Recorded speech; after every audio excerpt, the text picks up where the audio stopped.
Think about the last time you walked into a room and felt all eyes on you. Maybe it was a meeting at work, or a gathering with friends, or even just a casual social setting. Now imagine that you didn't have to say a single word to command that attention. No jokes, no icebreakers, no grand introductions. You just were present, confident, unspoken, and the room noticed. The power of your presence, without uttering a word, was felt instantly. That's the thing about nonverbal communication. It's so much more powerful than we often realize. It's not just about what you say, it's about how you carry yourself. It's in the way you stand, the way you hold your gaze, the way your body fills space. Nonverbal communication is the language we all speak without even knowing we're speaking it. It's the quiet force that surrounds us, and it's something every great leader understands, even if they never consciously think about it. So, why don't we pay more attention to it? Why is it so often overlooked? Let me tell you. When you enter a room and the energy shifts, it's not just your charm or charisma at work. It's your body language, the unconscious signals you send that influence how people perceive you. It's the way you stand tall or lean in when you listen, the firm handshake that conveys confidence, or the stillness in your posture that shows you're in control. These are subtle things, but they speak volumes. They say, I'm here, I'm confident, I'm in charge, and I don't need to prove it with words. We've all been in situations where someone says something, but you can feel that what they're really saying is hidden beneath the surface. Their body language doesn't match their words. Maybe they tell you they're happy to be at the party, but their arms are crossed and they're looking at the door like they can't wait to leave. You don't need them to tell you how they feel. Your brain picks up on all these cues, often before they've even finished speaking. That's the magic of nonverbal communication. Think about how people perceive power. The most successful leaders, the ones who command respect without trying, don't rely on a polished speech or a flashy presentation. They have a presence. They walk into a room and the air shifts. They might say nothing, but their presence is felt in the way they hold themselves. It's not about what they say. It's about how they carry themselves. You don't have to shout to be heard. Sometimes, the quieter you are, the more people listen. Take Steve Jobs, for example. He wasn't known for being a chatterbox, but when he stepped on stage to present a new product, the entire room was captivated. It wasn't just because of the product, it was his presence. He had this rare ability to hold the room's attention without filling it with words. There was power in his silence, and people felt it. It was in his body language. It was in the way he moved, the way he paused, the way he didn't need to fill the space with endless talking. He had mastered the art of letting the silence speak for him, and in doing so, he demanded attention without uttering a word. But let's talk about the psychology behind this. When you're silent, you give others the space to fill in the blanks. People are naturally curious creatures. We don't like the unknown. When we don't know what someone is thinking, it makes us uncomfortable. That discomfort can work to your advantage. When you walk into a room and don't immediately speak, you create a sense of mystery, and that draws people in. You become the person that others are desperate to understand, and in doing so, you hold the power. There's something primal about it. Our brains are wired to detect even the slightest shift in body language because it's a survival mechanism. Think about how animals communicate. They might not speak in words, but their body language tells you everything you need to know. They puff up their chests, bare their teeth, or stand tall to make themselves appear more powerful or dominant. Humans do the same thing, though we've learned to mask these instincts with social niceties and polite conversation. But those primal instincts are still there, beneath the surface, influencing how we relate to others. We are constantly reading the room, assessing power dynamics, and adjusting our behavior accordingly, often without realizing it. A slight change in posture, a raised eyebrow, or a change in how someone carries themselves can communicate more than any words ever could. Nonverbal cues are so powerful because they're harder to fake. You can tell when someone is uncomfortable or unsure based on how they hold themselves or how they avoid eye contact. And the reverse is true too. When someone is confident, when they exude calm and control, it shows even in the smallest of gestures. Now, I want you to think about this. How many times have you been in a conversation where someone is talking to you, but you can tell they're not truly listening? Maybe their eyes are wandering, or they're looking at their phone, or they're interrupting you to finish your sentence. How does that make you feel? We all crave to be heard, to feel seen, and the most effective leaders know this. They don't just listen with their ears, they listen with their whole body. They lean in, they make eye contact, they show interest, not by talking, but by their presence. They don't need to fill the space with words. They know that silence is just as powerful, if not more so, than speaking. This is why emotional intelligence plays such a critical role in nonverbal communication. It's not just about being able to read others' emotions. It's about how you respond to those emotions without saying a word. A leader with high emotional intelligence doesn't need to constantly reassure or explain themselves. They can sense the mood in the room, understand the dynamics, and adjust their behavior accordingly. They don't need to say, "I'm in charge," because their body language already tells you everything you need to know. They don't need to speak to make their presence felt. Let's talk about that feeling you get when someone walks into a room and you can't quite explain it, but you know they're in charge. You can feel it in the way they hold themselves, the way they walk, and even the way they pause before speaking. It's as if they don't need to fill the silence with words. The mere fact that they're present is enough to shift the energy. It's a confidence that comes from within, a quiet strength that others can't help but notice. And the beauty of it is, this kind of presence doesn't require a single word. It's all about how you show up. But I know what you might be thinking. That's all well and good, but what about when you actually need to speak?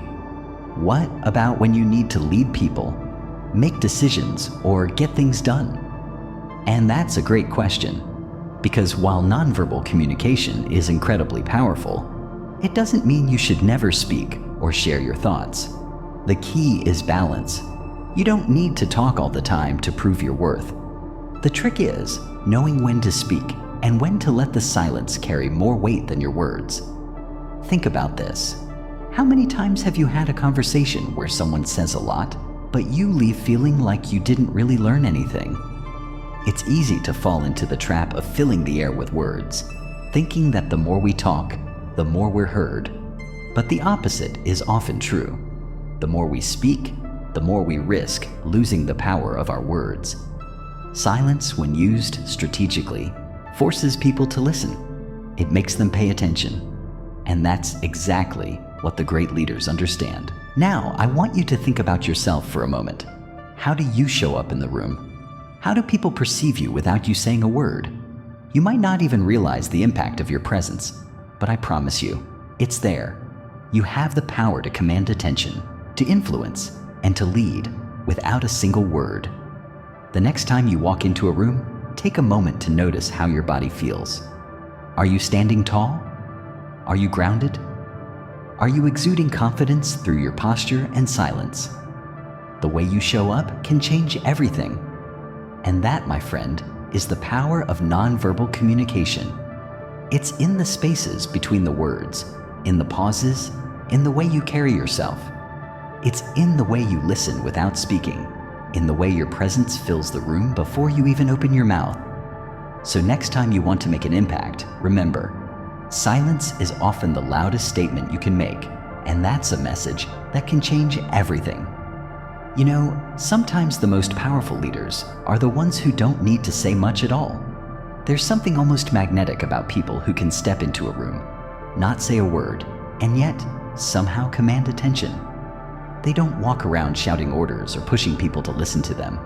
Instead, they simply are. There's an authority in their presence that goes beyond anything words could convey. And it's that quiet authority, the one built without saying a thing, that often gets the deepest respect. Think about the last time you encountered someone like that. The person who seems to naturally take charge, without a single verbal directive. Maybe it was a colleague, or even a mentor. They didn't have to raise their voice or give a rousing speech to make people pay attention. It wasn't about how loudly they spoke or how frequently they shared their opinions. It was about their actions. It was the way they held themselves, the way they made decisions, the calm certainty that radiated from their every move. Take a moment to imagine a leader you admire, someone you think of as truly authoritative. I bet what stands out is not just their words, but how they behave, how they carry themselves, how they act when no one is watching. We all know leaders who lead with words, but there's a deeper, more compelling form of authority that goes far beyond verbal expression. It's the quiet power that commands respect through presence, through consistency, through calm assurance. When I think of authority without words, one of the first names that comes to mind is Nelson Mandela. Here was a man who didn't have to raise his voice to change the world. Sure, his speeches were powerful, but it was his actions, his decisions, the way he carried himself even in the darkest of times that truly set him apart. Mandela's authority wasn't built on yelling or grand declarations. It was built on consistency, on the quiet strength he showed in his every decision. His ability to remain calm, collected, and thoughtful in the face of unimaginable adversity spoke volumes. His silence during moments of tension wasn't weakness, it was a testament to his power. And that's something we all can learn from. You don't need to be loud to be heard.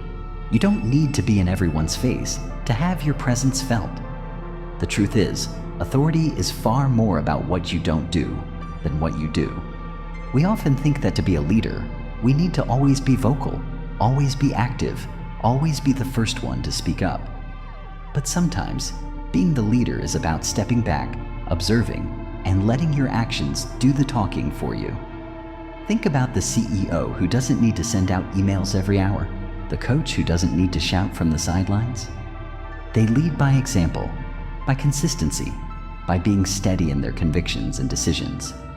And let's be honest, we've all been in situations where the loudest person in the room is the one you end up tuning out. The person who talks incessantly about their ideas, their achievements, their vision, can often be the one who misses the mark. Why? Because authority doesn't come from filling the space with noise. It comes from filling the space with presence.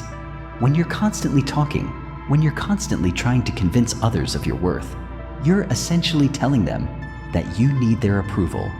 But real authority is built on the opposite, the ability to stand firm, to let your actions speak for themselves, and to trust that people will respect you not because you asked for it, but because you earned it without needing to say a word. Now, I'm not saying that words don't matter. Words absolutely do matter, but here's the thing. Actions often carry more weight. When you're consistent in your decisions, when you remain unshaken in your beliefs, when you show up every single day with purpose, your actions will speak louder than anything you could say. You don't need to remind people of your role, or your expertise, or your experience. If you're consistently demonstrating your abilities, people will see it and they'll respect you for it. Take a moment to think about someone you respect, someone who exudes authority in the room. I bet you'll realize that it's not just about what they say, but about how they make you feel. When they speak, their words are weighty because they've shown time and again that they follow through. Their authority is rooted in their ability to make decisions without hesitation, to act with confidence, and to demonstrate control without needing to shout about it. It's the way they move through the world, the way they engage with others, the way they lead by example that commands respect. But let's get real for a second. This kind of silent authority doesn't happen by accident. It's earned. It's built over time. It's about showing up, day in and day out with integrity. It's about staying calm when others are losing their heads. It's about being decisive and following through with your commitments. When people see you making decisions with confidence, and when they see you handling situations with grace under pressure, they begin to trust you. They begin to respect you. They begin to see you as someone who doesn't need to ask for respect.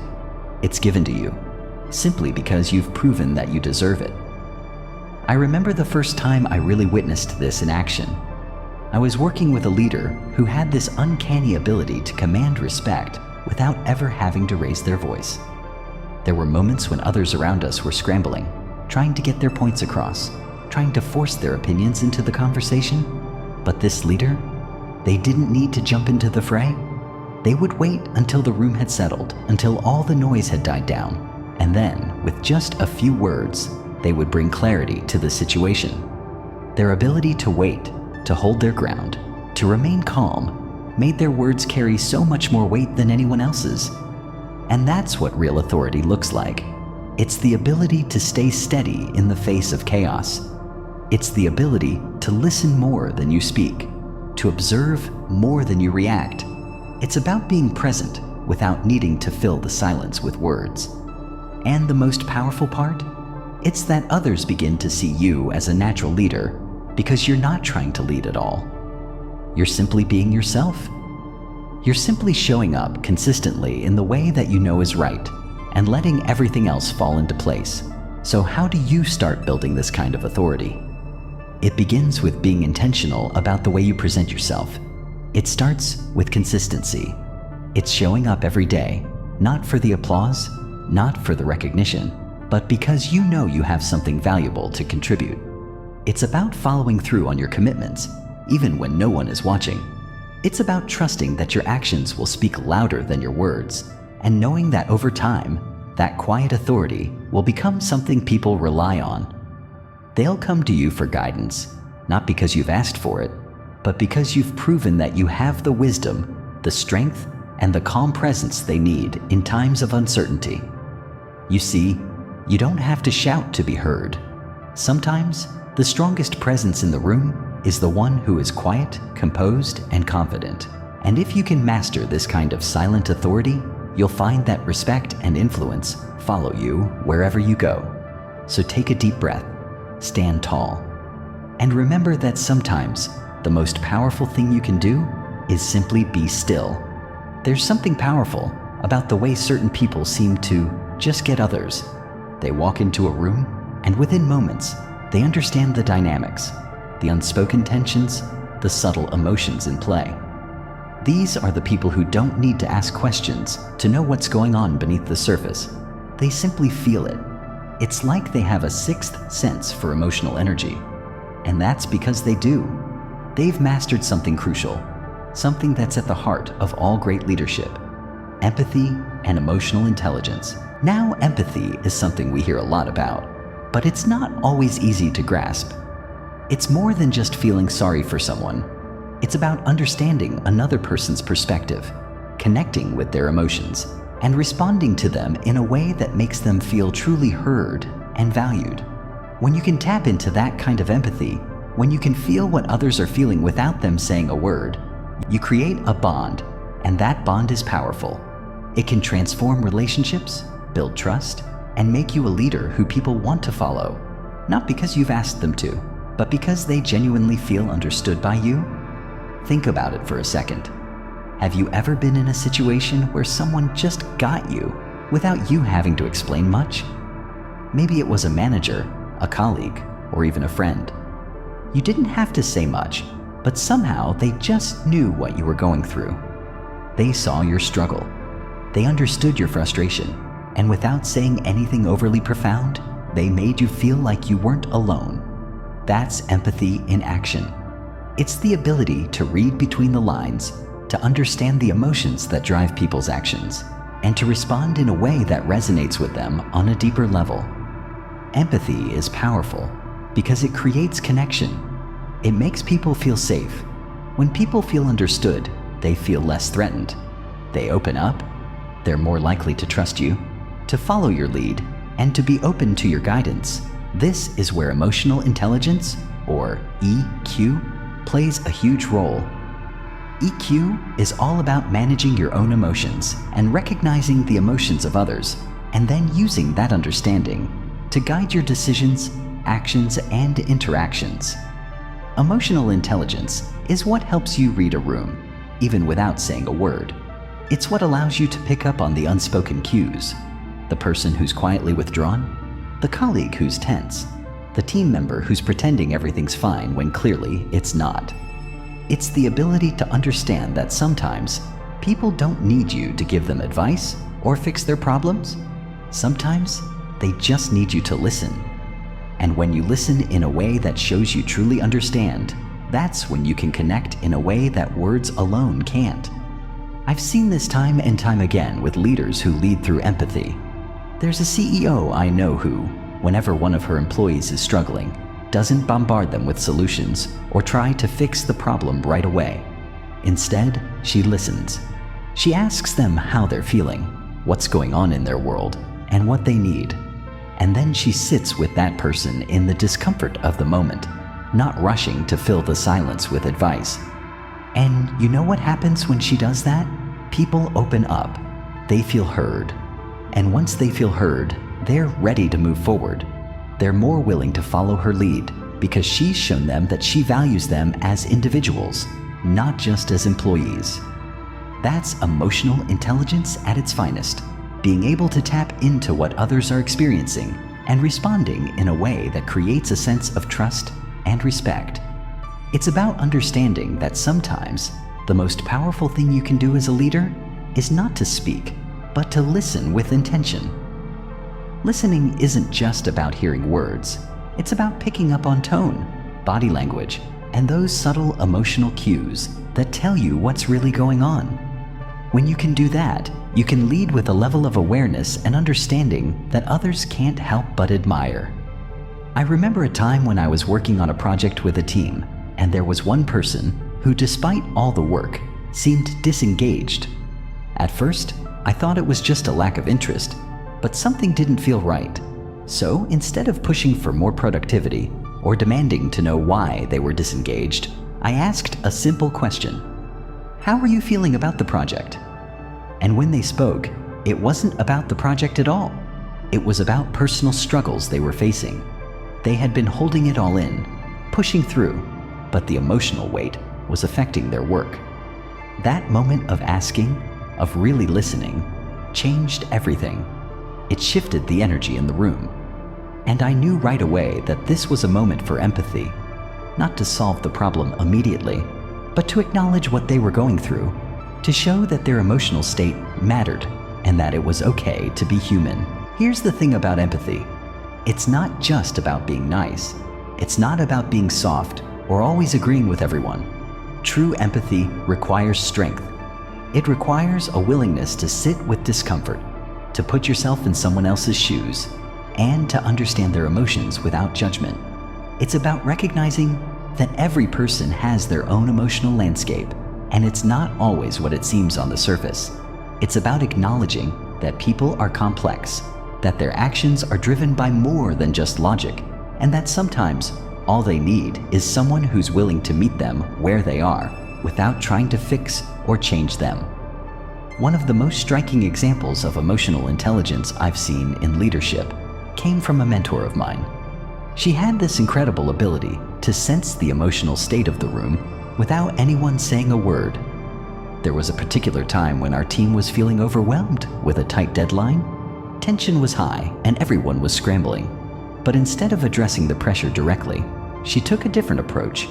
She walked into the room, quietly surveyed the situation, and then, without saying much, simply sat down at the table with us. She didn't rush to offer a solution. She didn't make a speech. She just sat there. And in that silence, she communicated more than any words could. She acknowledged the pressure without adding more to it. She gave us the space to breathe, to think, and to come together. That's emotional intelligence. It's the ability to read the emotional climate of a room and respond accordingly. It's knowing when to step up and when to step back. It's about understanding that leadership isn't just about telling people what to do. It's about knowing how to guide them, how to connect with them, and how to help them navigate the challenges they face, whether they're personal or professional. So, how can you start developing your own emotional intelligence? It begins with awareness. Awareness of your own emotions and the emotions of others. Pay attention to how you feel in different situations. How do you respond when someone challenges you? How do you react when someone's upset? Are you quick to judge, or do you take a moment to understand their perspective? Start noticing how people around you are feeling, even when they're not saying much. Are they tense? Are they withdrawn? Are they frustrated? And then, when you engage with them, do so with compassion. Don't just react. Take a moment to connect emotionally. Ask them how they're feeling, and listen without judgment. Empathy isn't something you can fake. It has to be genuine.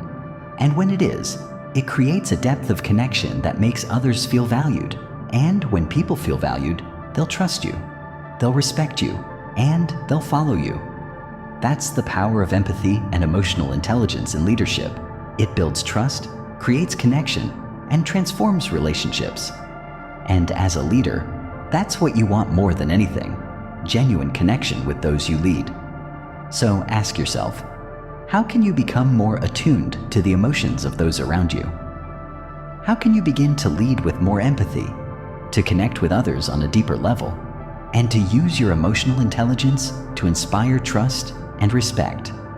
The answers are within you, just waiting to be discovered. And when you start tuning into those emotions, you'll find that you're not just a leader, you're a leader people want to follow. And that, my friend, is the real power of empathy and emotional intelligence. Let's talk about something that doesn't get enough credit, but when it's used right, it can change the whole game. I'm talking about silence. Sounds simple, right? But in the right moments, silence can be one of your most powerful tools, especially when it comes to negotiations or conflict resolution. I know we've been taught that in a negotiation, we have to be sharp, speak our minds, and outsmart the other party with quick retorts and clever arguments. But what if I told you that sometimes the key to getting exactly what you want lies in not saying a word? Think about a time you were in a conversation where someone just wasn't speaking, but it felt heavy. You could feel the silence pressing down on you. Maybe it was awkward at first, but then something strange happened. You started filling that silence with your thoughts. Your mind was racing, trying to make sense of what wasn't being said. You felt compelled to offer more information, to explain yourself, to speak faster, just to fill the space. In the end, that person didn't have to say much. They simply let the silence do the heavy lifting. And you, in your nervousness to break the quiet, probably revealed more than you intended to. This, my friend, is the essence of strategic silence. It's not about being passive or avoiding confrontation. It's about using the power of the unsaid, of the pause, to create space for reflection, to make the other person feel the weight of their words, and to give yourself time to gather your thoughts and control the flow of the conversation. You see, silence in a negotiation doesn't just serve to make the other person uncomfortable. It's also a way for you to control the rhythm of the exchange. Think about any intense negotiation, whether it's in business, with a client, or even with a family member. How many times have you seen one person dominate the conversation, throwing in demands or details without letting the other person respond? There's this urgency to speak, to not let a single moment of silence pass, because we fear that if we stop talking, we might lose our edge or lose control of the conversation. But here's the thing. The person who can sit in the silence, who can withstand the discomfort of waiting, is often the one who comes out ahead. Let me share an example. A few years ago, I was in a meeting where the stakes were high. Discussions around a potential partnership that would affect my business for months, maybe even years. The other side was aggressive in their approach, throwing out terms that favored them heavily. I could feel the pressure building. There was a moment when I felt that urge to jump in, to try and salvage the situation, to argue my case, and convince them to soften their stance. But instead, I just didn't. I stayed quiet. I looked at the room, and for a solid minute, I said nothing. At first, it felt awkward, uncomfortable. You could almost hear the gears turning in everyone's head, wondering if they were missing something. They expected me to respond, to push back. But when I didn't, the dynamic started to shift. They started filling in the silence themselves, trying to explain their reasoning more, offering new concessions, all in an attempt to fix the discomfort that had settled into the room. And just like that, they gave me more than they originally intended. The silence had done its job. It allowed me to regain control without uttering a word. Now you might be thinking, okay, but silence can't always work, right? There has to be a moment when you have to speak up and make your case. And you're absolutely right. There are times when silence won't do it all. But more often than not, we underestimate the power of simply allowing things to breathe. Think about this. When you're faced with tension, with conflict, or when the other party is pushing their agenda hard, staying silent forces them to confront their own words. It forces them to feel the weight of their demands and pressures. And more often than not, it gets them to reconsider. It gets them to soften, to second-guess themselves. Because the truth is, we all fear silence. We all fear not knowing what the other person is thinking. The art of silence in negotiation is about the pause, the deliberate choice to hold back, to make space for reflection. It's not passive, it's strategic. It makes the other person uncomfortable, yes, but it also gives you control over the pace and direction of the conversation. The person who can control the rhythm, who doesn't feel the need to rush to fill every gap, is often the one who holds the power. And it's not just in high-stakes business deals. Think about the way silence works in conflict resolution, whether it's between friends, family, or colleagues. How many times have you found yourself in a heated argument where everyone is talking over each other, trying to make their point, trying to win? It's easy to get caught up in the back and forth, but what happens when you stop arguing and instead let the other person speak? What happens when you choose to sit in the silence for a moment, letting them process their own words and perhaps reconsider their position? When we fill the silence with more words, we escalate the situation. But when we choose to be silent, we create space for the other person to reflect, to rethink, to cool down. I've seen this time and time again in personal situations where someone is ready to lash out, to throw a verbal punch, but when the other person simply stays calm and silent, it shifts the entire energy. It's like they've pulled the rug out from under the argument. The silence forces the aggressor to look inward, to feel the weight of their own emotions, and to realize they're not being heard the way they thought they would be. That's when the power dynamics change. And it's subtle, but it's incredibly effective. And here's the thing.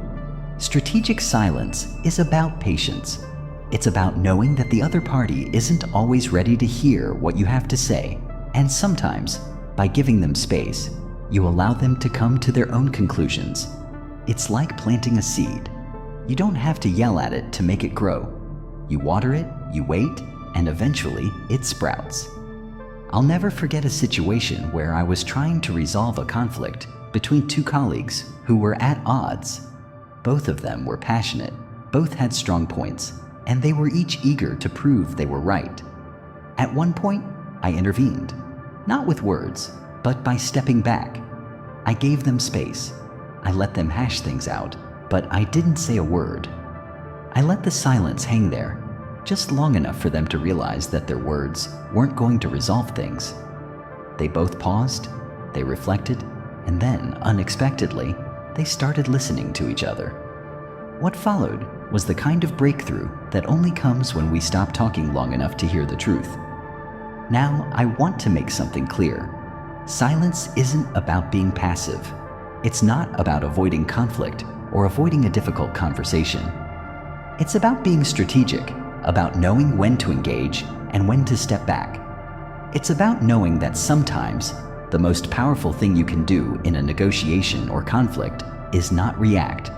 It's about taking control of the space, allowing the other person to feel the weight of their own words, and guiding the conversation in a way that works for you without ever raising your voice. So next time you find yourself in a tense conversation, whether in a negotiation or a conflict, remember that silence can be your most powerful ally. It's not awkward. It's not weak. It's a tool that, when used with intention, shifts the dynamic in your favor. Don't rush to fill the space with words. Let the silence do the work. Let the other person feel it. Let them process it and watch as they start to shift the conversation in a direction that works for you. Strategic silence isn't just about controlling the conversation. It's about understanding the power of pauses, the power of presence, and the power of simply not saying a word. Because sometimes, when you don't say anything at all, it's exactly what you need to get what you want.